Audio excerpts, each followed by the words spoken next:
So toileting is a huge topic for many different reasons in regards to sensory processing, but let's think about now why some people might find it difficult to toilet train, so to transition from wearing pull-ups or just to using a toilet, being aware of when they need to go to the toilet.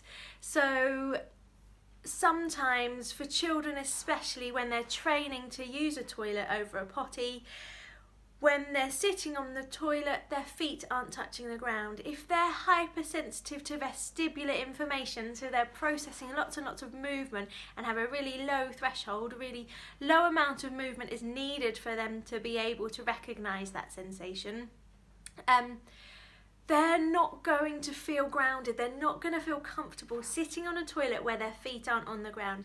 They want to put their feet on the ground. They need some relationship with their surroundings to feel secure, to feel comforted. So try putting a little stand, a footstool, a step underneath their feet, or pile up some books or a shoebox or something, so that then they've got their feet on the ground. Also, to support vestibular systems, try using something weighted again, so something which is going to help them to feel grounded and to feel comfortable. Otherwise, that feeling of sitting on a seat can be quite disorientating and quite unnerving. So we need to really reassure someone who's hypersensitive to vestibular information that they are okay and they're grounded and they are safe.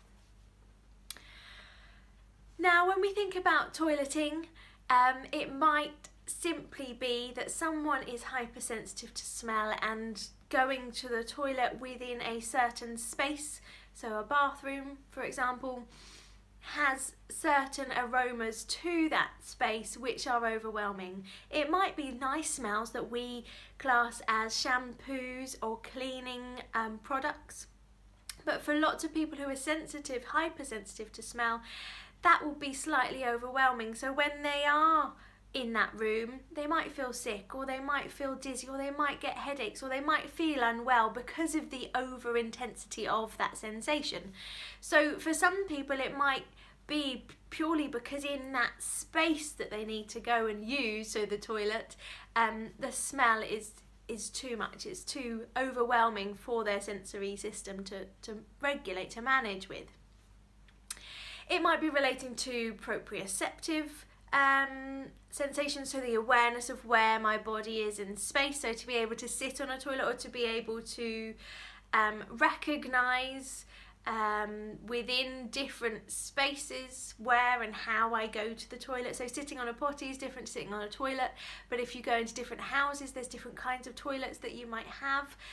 There's lots of space around some and there's less space around others, so some people prefer to be in smaller cubicle spaces because they can push on the sides, so they can feel where their body is, they know where they're positioned, whereas if they're in a big open bathroom, sitting on a tiny seat in the middle of the room isn't giving them enough information about where their body is. Now, the most important sensory system, which I'm just going to highlight with this, is our interoceptive sense. So interoception is our awareness of these internal feelings. So feelings like when I need to go to the toilet, when I'm hungry, when I'm tired, when I'm thirsty.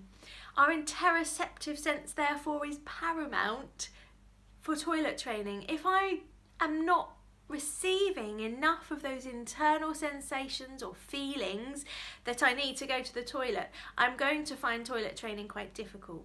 So interoception is just like any of the other sensory systems. Some people might have a high threshold, so they need lots and lots of input to be able to recognise those sensations. So we might know some people who don't go to the toilet for a week, 2 weeks. They need all of that information, all of that feeling until their body's aware of it, and then they need to go. Other people might have a really low threshold, so really sensitive to it, so might feel like they're constantly going to the toilet or constantly need to go to the toilet, and so might have accidents quite easily, might not make it to the toilet in time, or if they're in school or education, might not be allowed to go to the toilet as frequently as they need to go because their body is so sensitive to that feeling of needing to go to the toilet.